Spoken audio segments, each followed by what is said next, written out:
भारतीय किसान संघ जिला शिमला ने जिला स्तर पर एक दिवसीय धरना प्रदर्शन कालीबाड़ी मंदिर से जिलाधीश कार्यालय तक किया, जिसमें जिला के सभी खंडों के महिला और पुरुष कार्यकर्ताओं ने भाग लिया। संघ ने जिलाधीश के माध्यम से प्रधानमंत्री और कृषि मंत्री को ज्ञापन दिया। इस दौरान किसान संघ के प्रदेश महामंत्री सुरेश ठाकुर ने कहा कि किसान को उसकी उपज का न्यूनतम समर्थन मूल्य नहीं, लागत के आधार पर लाभकारी मूल्य दिया जाए। कृषि उत्पादों के मूल्यों को हमेशा नियंत्रित रखा गया है, जिससे स्वतंत्र बाजार व्यवस्था विकसित नहीं हो सकी है और कृषि आदान तो महंगे होते जा रहे हैं, परंतु न्यूनतम समर्थन मूल्य पीछे छूट गया है।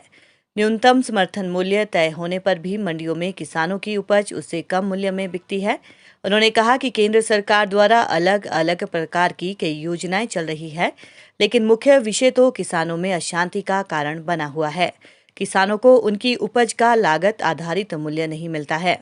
उन्होंने कहा कि बाजार भाव एवं न्यूनतम समर्थन मूल्य में भी सैकड़ों रुपए का अंतर है। फिर एक दो प्रांतों को न्यूनतम समर्थन मूल्य का लाभ और शेष देश भर का किसान वंचित रहे तो कोई तो समाधान जरूरी हो ही जाता है। उन्होंने कहा कि किसान की मांगों को सुना जाना चाहिए और खेती से हटाकर सड़कों पर उतरने के लिए मजबूर नहीं किया जाना चाहिए।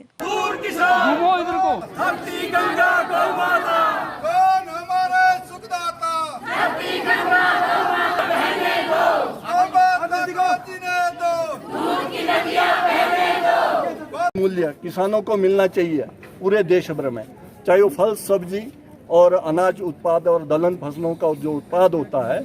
हमारा एमएसपी का प्रावधान है वो सिर्फ मुझे ज़्यादातर पंजाब और हरियाणा के अंदर है।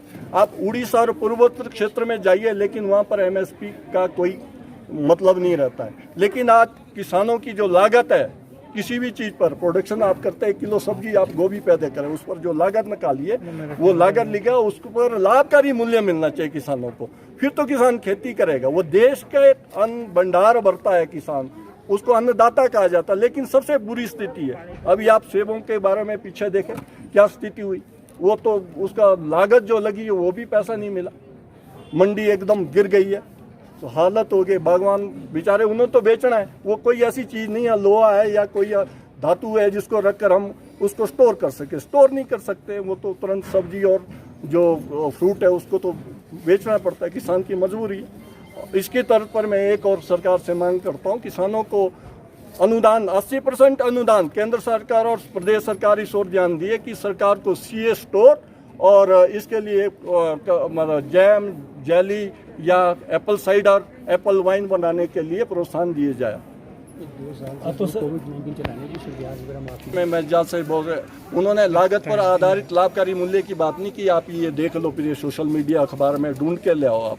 एमएसपी की अगर ये मांग होती है, कानूनी जामा बनाते, तो ये सरकार ये करता है। जो तीनों कानूनों को निरस्त करने की बात है, जो मैंने 4-5 विषय मैंने पहले भी बताए, कृषि न्यायालय के बारे में बताया, मैंने लागत पर आधारित लाभकारी मूल्य के बारे में बताया, और जो व्यापारी है उनका रजिस्ट्रेशन एक पोर्टल पर बनाने के लिए जो बात कही है, और कृषि न्यायालय के बारे में बताया कि आवश्यक वस्तु अधिनियम के तहत जो बड़ी बड़ी कंपनियां खरीद रही हो, किसानों से की परिभाषा से उनको हटाया जाए, किसानों की परिभाषा में उन्हें रखा जाए जो कृषि पर आधारित और जिनकी आजीविका कृषि पर आधारित है। ये हमारी मांग है भारतीय किसान संघ पिछले साल से, लेकिन मीडिया में ज़्यादा बात नहीं आई।